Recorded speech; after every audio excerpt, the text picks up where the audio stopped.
Hello friends, myself Rasika Pagaria. We have started with our 10th chapter, that is India Transform Part 1. In this chapter, we studied about the transformation in various fields, like government came up with this various schemes for the development of our nation. Let's go like schemes like Rural Development Plan, Pradhan Mantri Rozgar Yojana. This all schemes were meant for the better benefit of the people, like employment opportunity provide करना, then farmers को help करना, then removal of poverty, right? All this योजना वर meant for that. Then फिर animals के लिए agriculture के field में, then connecting roads of rural and urban area, इसकी वजह से ये सारे काम हुए इन सब योजनास में, and they were meant for the betterment of people. After that we studied than urban development. ऐसा है क्या सिर्फ रूरल डेवलपमेंट हो गया तो हो गया क्या? नहीं, जितना ज़रूरी रूरल डेवलपमेंट करना है उतना ही ज़रूरी अर्बन भी डेवलप करना ज़रूरी है. लाइक उसके अंदर Jawaharlal Nehru national urban renewal mission आया था. देन गोल्डन क्वाड्रिलैटरल में यानी क्या 4 cities were to be linked, which was about 7,500 kilometres पे ये सारे थे, लाइक दिल्ली, कोलकाता, मुंबई एंड चेन्नई. ये 4 cities हाईवे से लिंक करना था. Then metro railway, how metro railway played important role. Then we saw means of communication. आज पोस्टल डिपार्टमेंट में कितना चेंज आया है, right. Apart from that there was a speed post के कितने फ़ायदे हैं, क्या है स्पीड पोस्ट, ये सारे अपन ने देखे. Now today we are going to start with the economic issues. An example is cited here to have a glance of economic growth. अभी एक एग्जाम्पल भी सेट किया है इकोनॉमिक ग्रोथ के लिए वगैरह अपन ने. फर्स्ट है उसमें ministry of investment. The government of India established a separate ministry of disinvestment. अभी एक गवर्नमेंट ऑफ इंडिया ने क्या किया है, एक सेपरेट मिनिस्ट्री बनाई है, that is ministry of disinvestment, to take care of its disinvestment policy, like gradually withdrawal of government investment in the public sector. अभी यहाँ पे क्या किया है, गवर्नमेंट सिर्फ इन्वेस्टमेंट का ही देखेगी क्या? नहीं, सिर्फ इन्वेस्टमेंट का ही देखती गई तो क्या होगा, एक स्टेज तक अच्छा रहेगा, उसके बाद it will start reducing and it will lead to a loss and all, right. तो फिर क्या हुआ यहाँ पे, गवर्नमेंट ऑफ डिसइन्वेस्टमेंट मतलब गवर्नमेंट ऑफ इंडिया ने एक डिपार्टमेंट निकाला है which looks after the disinvestment. Like पता है कि बाबा ये गवर्नमेंट सेक्टर में मेरे को नुकसान हो रहा है, ये पब्लिक सेक्टर में मुझे नुकसान हो रहा है, तो क्या करने की, government will withdrew from that, right. Gradually withdrawal of government investment in the public sector. Public sector में जो गवर्नमेंट इन्वेस्ट कर रही है उससे अगर गवर्नमेंट को लॉस होता है तो गवर्नमेंट वो डिसइन्वेस्टमेंट कर रही है, वहाँ से अपने निकाल ले रही है अपने shares and all. The government is focusing on reducing its investment in the sector like mining, petroleum refining, roads and highway, port, trust, telecommunication and foreign investment in this sector are now permitted. अभी government क्या कर रही है, government is reducing it's investment. Government अपना investment किस field में reduce कर रही है, सबसे पहले माइनिंग में, देन पेट्रोलियम रिफाइनिंग में, देन रोड्स एंड हाईवेज. अभी अपन देखते हैं ना, रोड्स एंड हाईवे बनाने का कॉन्ट्रैक्ट प्राइवेट सेक्टर को दिया जा रहा है. Private sector has been given initiative and all. और फिर वो टोल नाका वगैरह, जो टोल प्लाजा वगैरह है उधर से भी जो भी कलेक्ट होता है वो उनको ही जाएगा, क्योंकि हाईवे बनाने के लिए करोड़ों में पैसा लगाया जाता है. लाइक जैसे अपने यहाँ पे सातारा कराड़ के उधर क्या है, अशोका, ये ना Ashoka infrastructure who takes the responsibility of collecting toll and all, क्योंकि वो हाईवे वगैरह उन्हीं के अंडर सारा बना है एंड ऑल. सो ऐसे गवर्नमेंट क्या करती है, अभी कॉन्ट्रैक्ट दे देती है. सो नाउ प्राइवेट सेक्टर में कॉन्ट्रैक्ट जाते, पहले क्या था, गवर्नमेंट सेक्टर में ही कॉन्ट्रैक्ट जाता था, गवर्नमेंट खुद ही कॉन्ट्रैक्ट लेती थी. अब it has been given to private sector also. Then port, trust, telecommunication and foreign investment in this sector are now permitted. Telecommunication में मगर क्या है, टेलीकम्युनिकेशन अभी अपन देखते हैं ना, जियो इंडियन कंपनी है, right. But what about this Airtel, what about this Vodafone, are they Indian company? No, they are MNCs. then foreign investment, आपको किसी फॉरेन कंपनी में इन्वेस्ट करनी है तो उसका भी परमिशन गवर्नमेंट आपको देती है, and you can do it now. In this the policies of privatisation, liberalisation and globalisation boosted the confidence of the Indian companies, and some of them established themselves in global market by acquiring foreign companies in the steel, pharmaceutical, T production and also automobile sector. अभी अपन ने जो देखा था economic policy of 1990, उसमें क्या देखा, India ने क्या पॉलिसी अपनाई, India adopted the policy of privatisation, liberalisation and globalisation. इसकी वजह से क्या हुआ, there was an tremendous increase in our economic growth. Economic growth क्यों हुआ, क्योंकि बहुत से इंडियन कंपनीज का एक कॉन्फिडेंस बढ़ा, बहुत से इंडियन कंपनीज में इन्वेस्टमेंट शुरू किया। इन्वेस्टमेंट किस में, फॉरेन कंपनीज में इन्वेस्टमेंट शुरू किया। They started expanding their market more. जिनका कंपनी नहीं चल रहा था, what they did, they merge with some other company. Merger का बेस्ट एग्जांपल है मारुति सुजुकी, राइट। मारुति ये पहले इंडियन कंपनी थी और ये बंद होने पे आई थी। देन व्हाट, जापान से क्या आया, सुजुकी आया, तो what they merge that, they started Maruti Suzuki, right. They came up with the Maruti Suzuki. Then फिर स्टील में वगैरह बढ़ा, टी प्रोडक्शन बढ़ा, पैरासिटामोल का बेस्ट एग्जांपल है, मेडिसिन का बेस्ट एग्जांपल है सीरम कंपनी। आज ऑक्सफर्ड और सीरम दोनों मिलके क्या कर रहे हैं, they are making vaccination for कोविड-19, राइट। एंड ऑटोमोबाइल सेक्टर में भी बहुत सा ट्रांसफॉर्मेशन आ चुका है। अभी ऑटोमोबाइल सेक्टर में क्या है, अपार्ट फ्रॉम ये टाटा मोटर्स, ये टाटा वगैरह क्या है, this is an Indian company.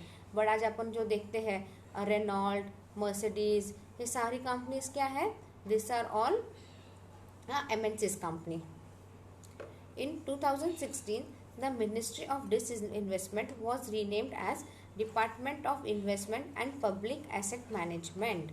अभी 2016 में क्या हो गया, द मिनिस्ट्री ऑफ डिसइन्वेस्टमेंट, उनको एक नया नाम दे दिया है, that is department of investment and public asset management. Now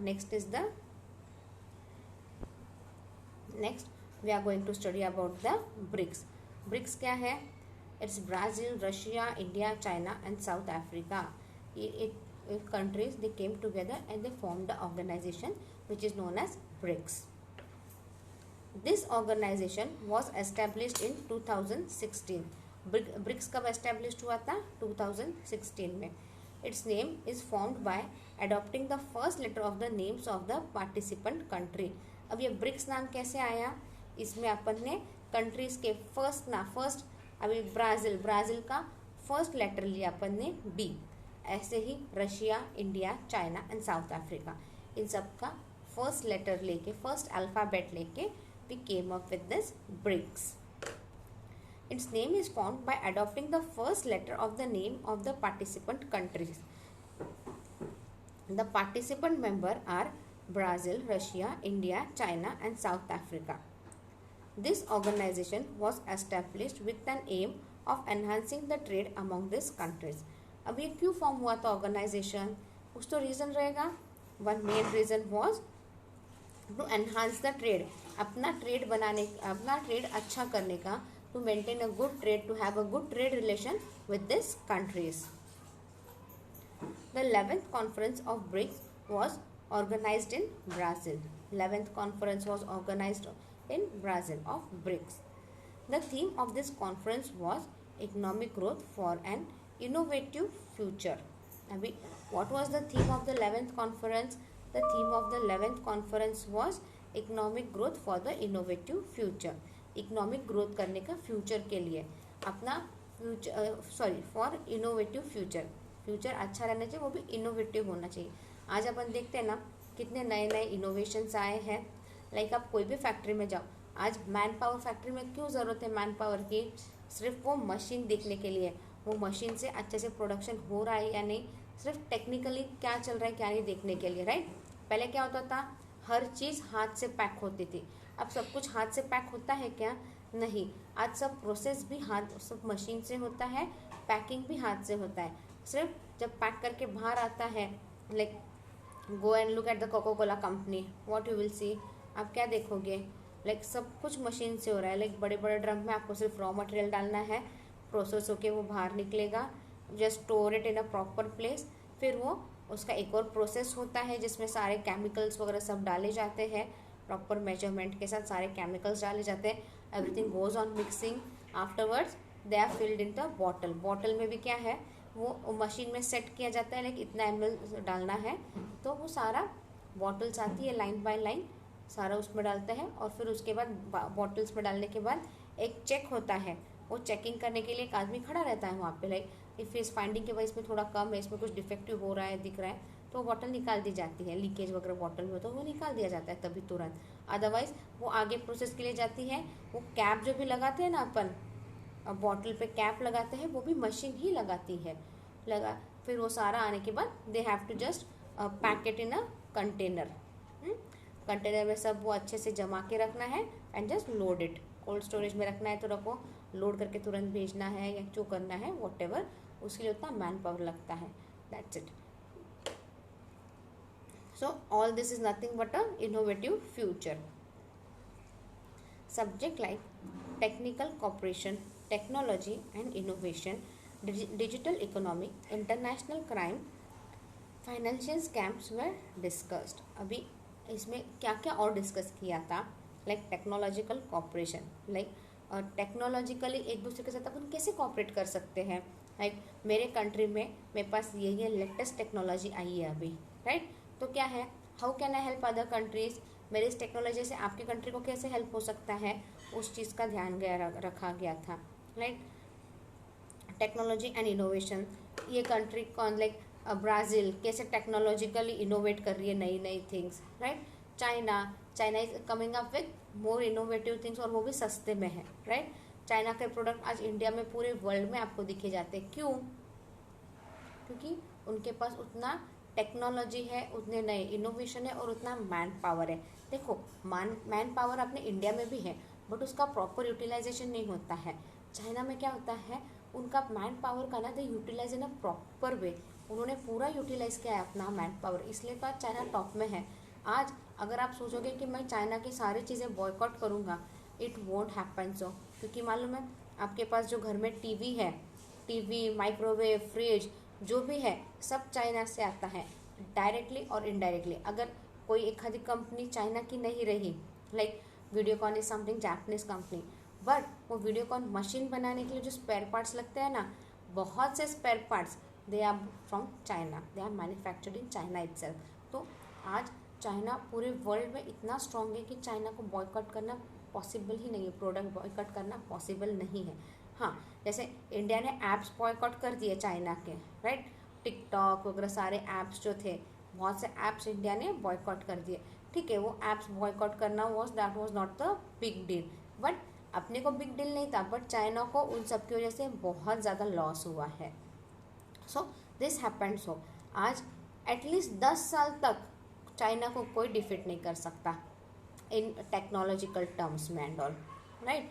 now अब सब कंट्री, आज अपन बोलते हैं ऑटोमोबाइल्स में भी जब लॉकडाउन वगैरह हुआ था, सब इंपोर्ट एक्सपोर्ट बंद हुआ था, तो ऑटोमोबाइल्स कंपनी का हालत बहुत ज़्यादा ख़राब हो गया था। क्यों, क्योंकि ऑटोमोबाइल्स के लिए स्पेयर पार्ट्स जो भी आते हैं directly they are coming from China itself, और चाइना में इतना कोविड फैल गया, सब ट्रांसपोर्टेशन सब बंद हो गया, तो सबसे ज़्यादा इफेक्ट हुआ ये ऑटोमोबाइल कंपनी पे। Then came on the construction side, right, construction पे वगैरह, इस पर बहुत असर पड़ा ये कोविड-19 का, क्योंकि इन सब का माल चाइना से बहुत ज़्यादा आता था। So this was about technology and innovation, digital economy, like जो भी होगा सब डिजिटल होगा and all. International crime, financial scams are discussed. अभी इंटरनेशनल क्राइम, जैसे I am doing trade with some of the countries, तो क्या होता है उसमें कोई ना कोई तो गोलमाल घोटाला वगैरह होता ही है ना, तो वो सारा डिस्कस किया। Financial scams everything were discussed in this 11th conference of BRICS which was held in Brazil. Next is science and technology. Only a few instances of significance are mentioned in this part. अभी इसमें बहुत ज़्यादा किसी science and technology के नहीं लिखे, थोड़े बहुत उन्होंने मेंशन किए हैं। A supercomputer named as Param 8000 was created with the help of CDAC, like Central for Development of Advanced Computing. एक कंप्यूटर अपन ने बनाया था, राइट, नेम्ड एज परम 8000, which was with the help of CDAC. CDAC is the central for development of advanced computing. Poona में है ये, देखो ये पूना में है, और अपने को पता भी नहीं था कि ये पूना में ऐसा कोई डिपार्टमेंट है बोल के, but now we came to know about it, right? Even I was not aware of it, to be speaking frankly. In 1998, an advanced version of Param 8000 was made, which was named as Param 10,000. अभी पहले क्या हुआ था? पहले आया था परम, आया था 8000. अभी इसमें इम्प्रूवमेंट हो गया, एक नया वर्जन आ गया परम का, विच इज़ नोन एज परम 10,000. Its mathematical potential was enormous, because of which India entered the global computer market. अब इसका क्या है? मैथमेटिकल पोटेंशियल क्या था? बहुत ज़्यादा स्ट्रॉन्ग था एंड बहुत ज़्यादा it was amazing. With that help India was successful in entering the global computer market. उसी हेल्प की, उसी वजह से इंडिया आज ग्लोबल मार्केट में आ पाई है. इंडिया वोन its place among the leading countries with high technological know how of computer making. अभी इंडिया क्या हो गया? इंडिया ने एक वर्ल्ड में एक अपनी एक जगह बना ली. कैसे? क्या? With the high technological know how of computer making. एक अपने को एक हाई टेक्नोलॉजी वाला वेल इफिशिएंट कंप्यूटर बनाने आता है. इसी वजह से इंडिया ने एक ग्लोबल मार्केट में एक नाम कमा लिया था, एक पोजीशन बना ली थी. In 1999, a project of creating a still further version of Param 10,000 was undertaken.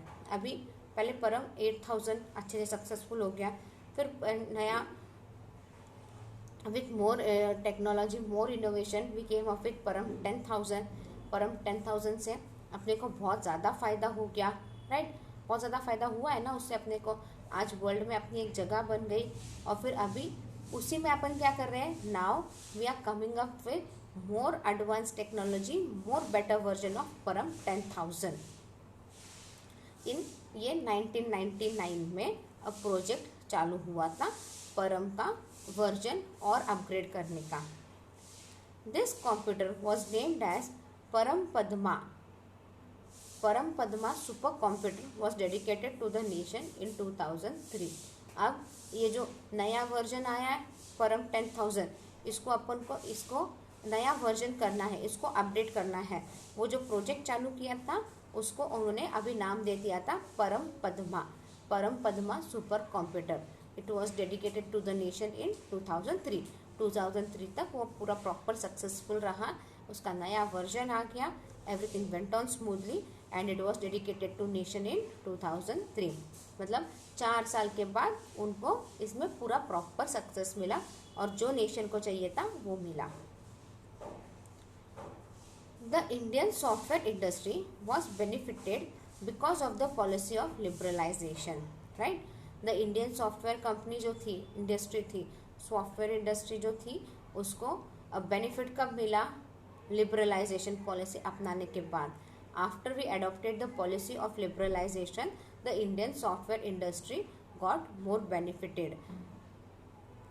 The central government's favorable policy for software industry, foresighteness of the Indian entrepreneur, the nationwide spread of computer and information technology, computer engineering, who are also proficient in the use of English language, resulted in tremendous increase in the Indian export of software. अभी क्या हो गया? यहाँ पे central government क्या हो गया? Favourable policy के साथ आई. Government came up with the favourable policy for the software industry. कैसे? क्या? Foresightness of the Indian entrepreneur, the national wide spread of computer, information technology proper अच्छे से हो गई, कंप्यूटर इंजीनियर्स वगैरह सारे अच्छे अपने डेवलप हो गए. इससे क्या हो गया? इससे अपने को बहुत ज़्यादा फायदा हो गया. और फिर we came up with the English language. अब वो कंप्यूटर सारा इंग्लिश में वगैरह सब चलता था, तो English language resulted in tremendous increase in the Indian export of software. इससे क्या हो गया? There was an increase in the Indian export of software. It increase from 3.2% to more than 25%. अब सॉफ्टवेयर कंपनी इंडिया का कितना improvement हो गया? It increase was 3.2%. अब कितना इम्प्रूवमेंट हो गया है? It is 25% now. मतलब इम्प्रूवमेंट की भी एक लिमिट होती है. इम्प्रूवमेंट अपना इतना ज़्यादा और इतना अच्छा था, इससे अपने देश को बहुत ज़्यादा फ़ायदा हुआ है. राइट। लाइक सी ना, it was increase from 3.2% to more than 25%, 25% से ज़्यादा हुआ है। Now, in 1995, internet service began in the Indian metropolises.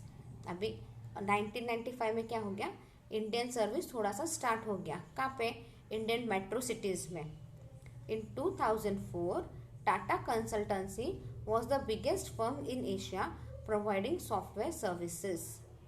अभी एक 2004 में क्या हो गया, टाटा कंसल्टेंसी ये बिगेस्ट फर्म था पूरे एशिया में जो आपको सॉफ्टवेयर सर्विस दे रहा था। Poona and Bangalore developed as information technology hubs, right. Poona and Bangalore क्या हो गए, टेक्नोलॉजिकल हब्स डिक्लेयर हो गए, right. Developed as a technological hubs, yes it's very true. आज भी पूना में आप देखो, if you go to Pimpri Chinchwad, Chakan side वगैरह जाओ, पूरा इंडस्ट्रियल एरिया है वो। और आप देखोगे ना तो अपने सिटी से, लाइक प्रॉपर सिटी से, लाइक स्वारगेट से, कोथरूड से, इधर उधर से बहुत से लोग every day they travel to Chakan, right. सुबह 6 बजे जाते हैं, बहुत सी कंपनीज की गाड़ी भी आती है उनको लेने को। They are providing with bus service and all. बहुत सुबह सुबह बस आती है कंपनी की, बस में बैठो, 6 बजे जाते हैं, शाम को 8 o'clock they are back. Actually travelling time उनका 2 घंटा जाता है, 2 घंटा आना 2 घंटा जाना, बट दे आर वर्किंग उधर। बहुत अच्छी अच्छी कंपनीज है एंड पे स्केल भी इट्स वेरी गुड। पे स्केल भी बहुत अच्छा है उधर उन कंपनीज का पे स्केल भी बहुत अच्छा रहने की वजह से क्या हो रहा है, लोग बहुत ज़्यादा अट्रैक्ट होते हैं और बहुत से लोग ट्रैवल करते हैं। Some use their private transport, कोई पब्लिक ट्रांसपोर्ट, लाइक कंपनी का ट्रांसपोर्ट सर्विस कोई वो भी यूज़ करता है, but they are doing it very well. तो इस तरह से Poona and later Bangalore developed. आज बेंगलोर भी बहुत ज़्यादा डेवलप हुआ है, राइट फ्रॉम ये इंफॉर्मेशन टेक्नोलॉजी IT सेक्टर वगैरह बेंगलोर में भी बहुत ज़्यादा बढ़ गया है। The population in India using internet service is rapidly increasing. अभी द पॉपुलेशन इन इंडिया क्या है, इंटरनेट सर्विस के साथ क्या हुआ है, रैपिडली इंक्रीज हो रहा है। आज इंटरनेट सर्विस की वजह से क्या हो रहा है, पॉपुलेशन, बहुत से लोग क्या हो रहे हैं, इंटरनेट सर्विस बहुत यूज़ करते हैं। आज अपने पास कितना डेटा रहता है, आज कितने प्लान्स हैं, अगर आपको इंटरनेट सर्विस चाहिए, ब्रॉडबैंड चाहिए, तो कितने प्लान्स हैं। आप खुद आपको like you will have to do proper survey for that, right. अगर आप डिसाइड करोगे मेरे को ब्रॉडबैंड लेना है, तो आप सबके स्कीम सबके सुन के यू विल बी लाइक यार कौन सा लूँ। आप 10 लोगों से पूछ के एक ब्रॉडबैंड कनेक्शन लोगे, राइट। पहले इंटरनेट ऐसा कुछ था क्या, कुछ भी नहीं था, बट अब आ चुका है तो अपन ज़्यादा उतना सोचते भी हैं। और एक बार लेने के बाद क्या है, usually we go for that unlimited plan only, right. Unlimited अभी अपने पास कनेक्शन है, इंटरनेट कनेक्शन है, क्या है, जो चाहिए डाउनलोड करो, जो चाहिए पूरा दिन इंटरनेट यूज़ करो, it doesn't matter. The population in India using internet service is rapidly increasing. Indian IT engineers are in great demand all over the world. India में जो अपने IT इंजीनियर्स है वो पूरे वर्ल्ड में बहुत ज़्यादा डिमांड में है, राइट। आज अपने पास IIT कॉलेज वगैरह है और there are only limited IIT colleges, right. But उधर जगह मिलना और उधर से पास आउट होना इज़ लाइक अमेजिंग। नौकरी आपको मिलेगी वो आउट ऑफ इंडिया, अगर आपकी नौकरी लग गई तो your life is completely set, right. आज फॉरेन कंपनीज में जब अगर आप बोलते हो कि foreign company came up with this new technology, इन्होंने ये लॉन्च किया है, तो उसमें 1 या 2 इंडियन का हाथ पक्का रहेगा, राइट। क्योंकि इंडियंस की उतनी डिमांड है, इंडियन इंजीनियर्स की उतनी डिमांड है पूरे वर्ल्ड में। In the field of science, India to prove its nuclear strength conducted underground test 2 times at Pokarna in Rajasthan. Have you seen that movie? John Ibrahim की movie है पोखरना पे। ये पोखरना जो अपन ने एक्सपेरिमेंट कंडक्ट किया था ना, उसके ऊपर जॉन इब्राहिम की मूवी है। So it's very nice movie. और ये पोखरना टेस्ट कंडक्ट करना इट वाज नॉट इजी, क्योंकि अमेरिका सैटेलाइट पर से पूरे वर्ल्ड पे नज़र रखती है, तो वो इंडिया पे भी नज़र कर रखती है। तो उन सैटेलाइट से बच के अपन ने ये टेस्ट किया था। अगर ऐसा था, अगर अपन ये टेस्ट कर ले और अपन इसमें पास हो जाएंगे तो we would be standing a strong nation in the field of defence and everything. इन सब फील्ड में will be standing as a science and technology, इन सब में we will standing as a great and good nation, एक नाम होगा अपना। At Pokhran in Rajasthan, the Indian satellite OceanSat-1 launched and entered the orbit in 1999 to collect orographic information about the sea, ocean and sea coast। अभी अपन ने OceanSat-1 ये एक satellite launch किया था। ये सैटेलाइट क्यों लॉन्च किया था? और ये सैटेलाइट लॉन्च हुआ था 1999 में। क्यों? ओशन, सीज, इसके बारे में अपने को इन्फॉर्मेशन चाहिए थी। वी वेर अपने को प्रॉपर इन्फॉर्मेशन कलेक्ट करनी थी, इसलिए अपन ने ये सैटेलाइट लॉन्च किया था। इन 2000 Bharat Sanchar Nigam limited BSNL was established to provide service like cellular phone, mobile phone, internet and broadband. 2002 में क्या हुआ? BSNL लॉन्च हो गया था, राइट। ये अपने को मोबाइल फ़ोन दे रहा था, इंटरनेट एंड ब्रॉडबैंड दे रहा था। आज BSNL का कुछ इंपॉर्टेंस है क्या अपने को? आज हार्डली BSNL के कुछ इंपॉर्टेंस है। ये तो पहले एक टाइम था BSNL का कंप्लीट मोनोपोली था। आपके पास मोबाइल में और कोई नेटवर्क नहीं पकड़ता था, BSNL पकड़ता था। आज भी BSNL का नेटवर्क बहुत स्ट्रांग है। हाँ, भले ही बहुत से लोगों ने BSNL से शिफ्ट हो गए हैं, वोडाफोन वगैरह की किधर ना किधर तो शिफ्ट हो गए, but even if you go to the remote area also ना, आज BSNL का नेटवर्क पकड़ता है वहाँ पे। मतलब आज भी BSNL का नेटवर्क बहुत ज़्यादा स्ट्रांग है। लाइक आप कश्मीर वगैरह भी जाओ ना, वहाँ पे कोई इतने नेटवर्क नहीं है स्ट्रांग जितना BSNL है, right. Even I had visited the place Dandeli, जो इधर बेलगाम के पास में वगैरह है Dandeli. It's a very nice place, rafting and all is there, nice place. हाँ, वहाँ पे वो पूरा रिमोट एरिया में, लाइक आपको टेंट में रहना है, पूरा रूरल एरिया, टेंट में वगैरह रहना है, और पूरा अंदर अंदर फॉरेस्ट में ऐसे। वहाँ पे कोई नेटवर्क नहीं पकड़ता, सिर्फ BSNL नेटवर्क पकड़ता है और कोई नेटवर्क नहीं पकड़ता। Even when I went to that Jammu Kashmir, Vaishno Devi and all ना, वहाँ पे कोई नेटवर्क नहीं चलता था, सिर्फ BSNL का नेटवर्क चलता था वहाँ पे।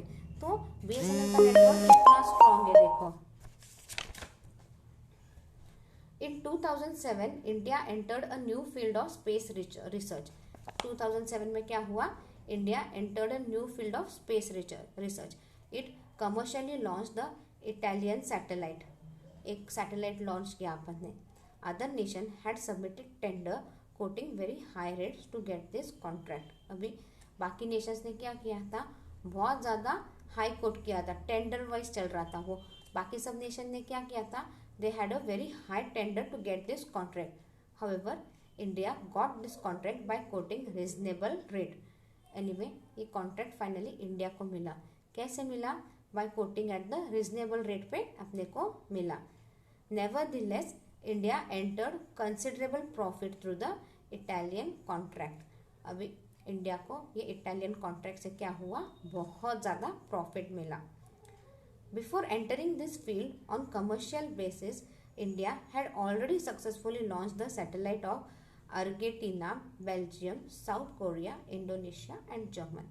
अभी ये कॉन्ट्रैक्ट मिलने से पहले ऐसा था कि इंडिया के पास कुछ कॉन्ट्रैक्ट नहीं था, इंडिया ने कुछ भी काम नहीं किया था लॉन्च करने का, सैटेलाइट लॉन्च करने का कुछ काम नहीं किया था, ऐसा कुछ नहीं था। इंडिया ने इससे पहले भी कमर्शियल बेसिस पे इंडिया ने सक्सेसफुली लॉन्च किए थे satellite of Argentina, Belgium, South Korea, Indonesia and German. इनके भी सैटेलाइट सक्सेसफुली लॉन्च किए थे इंडिया ने। In 2008 India launch Chandrayaan. अभी 2008 में अपन ने चंद्रयान-1 लॉन्च किया था, the first lunar probe. Through the information send by Chandrayaan, India could collect evidence for the presence of water on the moon. अब चंद्रयान-1 इट वाज सक्सेसफुल और उसके हेल्प से अपन ने देखा कि बाबा वाटर मून पे है बोल के। उसी बेसिस पे we started moving towards the Chandrayaan two, but Chandrayaan two क्या हो गया? फेल हो गया।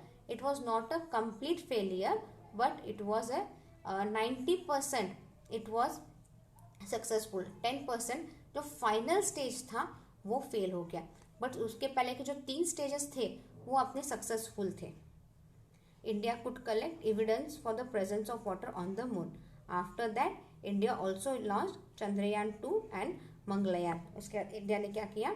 चंद्रयान-2 भी लॉन्च किया और मंगलयान भी लॉन्च किया। सो this was all about the satellite and all, science and technology and all. In next chapter, sorry, in next lecture, we'll be studying about the Defense Affair, Youth Related Policy and Right to Information Act 2005. Thank you.